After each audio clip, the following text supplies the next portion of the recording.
Now to the latest on the coronavirus, and it's not the best news. Mecklenburg County and North Carolina's COVID-19 cases are heading in the wrong direction. Hospitalizations are up in Meck County, and so are their percent of positive cases. DHHS Secretary Dr. Mandy Cohen says that the increase isn't just due to more testing. She says the percent of positive cases is 10%, and she'd like to see it at half that, 5%. Mecklenburg County Health Director Gibby Harris says this might hinder the state's ability to ease restrictions. The way the numbers look right now, I would be surprised if we move fully into phase 3. There may be some additional restrictions lifted, but I really don't have a feel for that yet. The state hasn't given us any specific information on that. I do know that Dr. Cohen is concerned about the numbers. Governor Roy Cooper is encouraging people to wear masks, social distance, and wash their hands to slow the spread.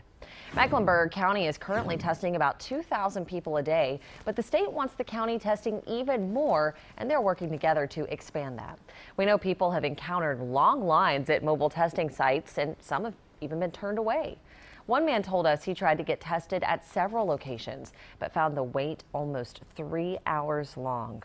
Mecklenburg County leaders reminded people to not show up at the hospital to be tested. You need to contact the healthcare systems online or show up at one of the drive-up sites. Some CVS pharmacies, doctors' offices, and urgent cares are making testing available as well. Well, researchers are now concerned that the coronavirus could mutate, making it easier to spread the infection.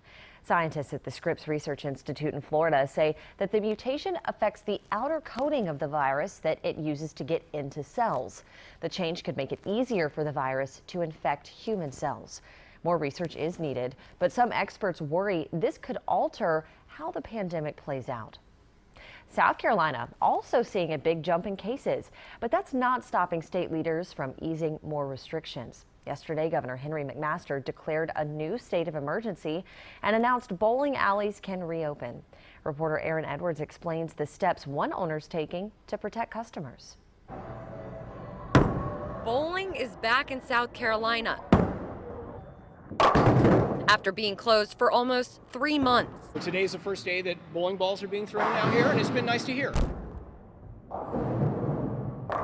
Darren Skinner is happy to be fully back in business. He says Lake Wiley Bowl and Bounce opened on May 29th. So arcade, laser tag, bounce house area. But bowling had to remain closed until today. And like other businesses, things will look different for bowling alleys. Some of the guidelines from Governor McMaster include requesting customers bring their own bowling ball and shoes if they have them, disinfecting frequently, provide hand sanitizer, disable video games and jukeboxes or clean them between each use, and make sure bowlers are spread out on lanes. We're only operating every other bowling lane, so we're doing odds today, we'll do even lanes tomorrow, and so on and so forth. Bowling is a passion for a lot of people, and so for those people, they're very excited about it. It's certainly a passion for Rick Chase.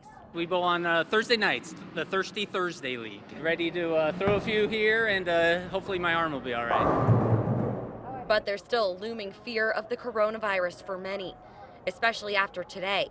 South Carolina had its highest single-day increase in COVID-19 cases with 770.